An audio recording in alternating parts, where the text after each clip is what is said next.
Hello दोस्तों, आज हम क्लास 10th के इकोनॉमिक्स का वैश्वीकरण यानी ग्लोबलाइजेशन चैप्टर करने वाले हैं। अगर आप इतना ऑब्जेक्टिव इस चैप्टर से करते हैं तो एग्ज़ाम में आपका एक भी क्वेश्चन नहीं छूटेगा। वैश्वीकरण ने देशों को क्या किया है तो करीब कर दिया है। उदारीकरण प्रतिबंधों को हटाती है। कैसे कैसे प्रतिबंधों को? परमिट संबंधी, कोटा संबंधी, लाइसेंस संबंधी, तो सभी को। आर्थिक सुधार कब लागू हुआ था? 1991 में। बहुराष्ट्रीय कंपनियां यानी मल्टीनेशनल कंपनियां बहुत हद तक अपने लागत मूल्य में क्या लाती है तो कमी। विकसित राष्ट्र श्रम के निर्बाध प्रवाह में क्या उत्पन्न कर रहे हैं तो बाधा। भारत सरकार ने निजीकरण यानी प्राइवेटाइजेशन की नीति कब अपनाई थी तो 1991 में। आगे है, निम्नांकित में से निवेश की सुविधा नहीं है तो बिजली बिल।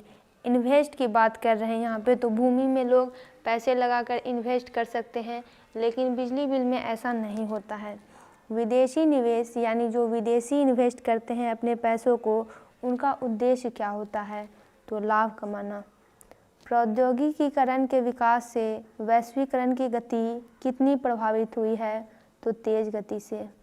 WTO का विस्तारित रूप है यानी full form of WTO, world trade organisation यानी विश्व व्यापार संगठन। आज के पहले आए वैश्वीकरण के दौर का वर्ष क्या था तो 1870 से 1914। वैश्वीकरण का नकारात्मक प्रभाव बिहार में पड़ा है तो अपेक्षाकृत कम। भारत में आर्थिक सुधार कब आरंभ हुआ था? 1991 में।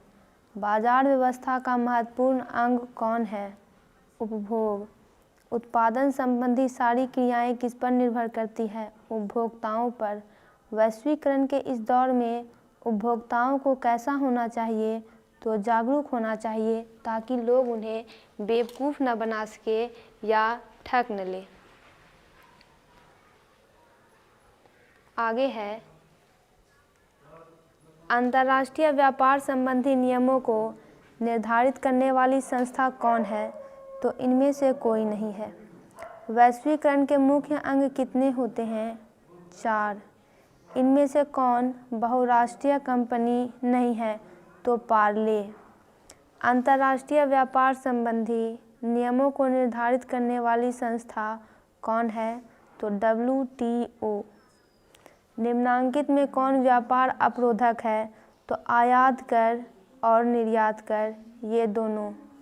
जनसंख्या के वितरण के आधार पर वंचित परिवार की प्रतिशतता कितनी है तो 51.3। वैश्वीकरण से बिहार के किस उद्योग को प्रोत्साहन मिला है?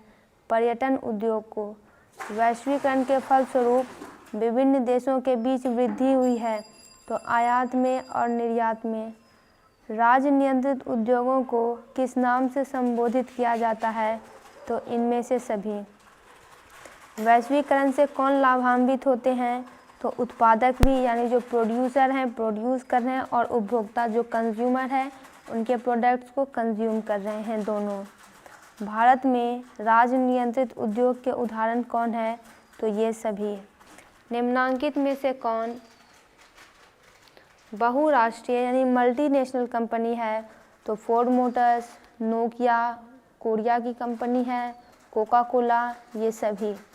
दूर संचार सुविधा नहीं है तो संवाद। पूरे विश्व में आर्थिक वर्चस्व बना हुआ है किस देश का तो अमेरिका का।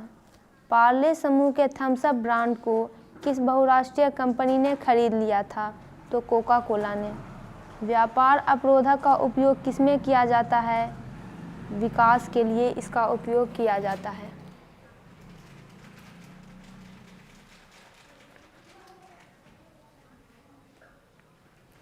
नई आर्थिक नीति में किसे सम्मिलित किया गया है तो सभी को। निम्नांकित में कौन सी संस्था वैश्वीकरण के विस्तार में सहायक हुई है तो इनमें से सभी संस्था। बहुराष्ट्रीय निगमों द्वारा दूसरे देशों में निवेश का सबसे सामान्य तरीका क्या है? तो स्थानीय कंपनियों को खरीद लेना, वहाँ की जो लोकल कंपनी पहले से होती है उन्हें खरीद लेना। वैश्वीकरण को प्रोत्साहित करने वाले कारकों में कौन सर्वाधिक महत्वपूर्ण है?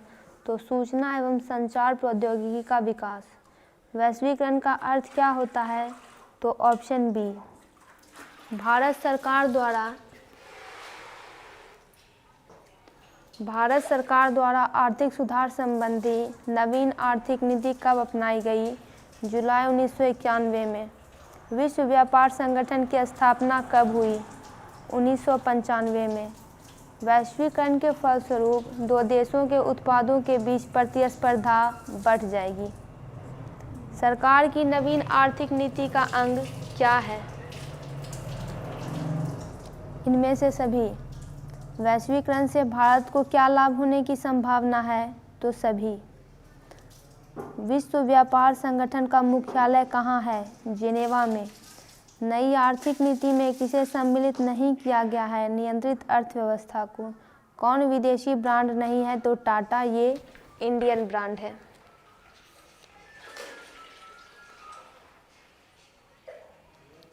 आगे है, निम्नलिखित में से क्या नई आर्थिक नीति का अंग नहीं है? तो राष्ट्रीयकरण। भारत का सदस्य नहीं है? तो ओपेक का। दोस्तों, इसका पूरा ऑब्जेक्टिव कंप्लीट हुआ। जितने भी चैप्टर्स हैं हिंदी, इंग्लिश, संस्कृत, आप सभी को ऑब्जेक्टिव इस चैनल पर देख सकते हैं। वीडियो को लाइक करें, चैनल को सब्सक्राइब करें और वीडियो को शेयर ज़रूर करें।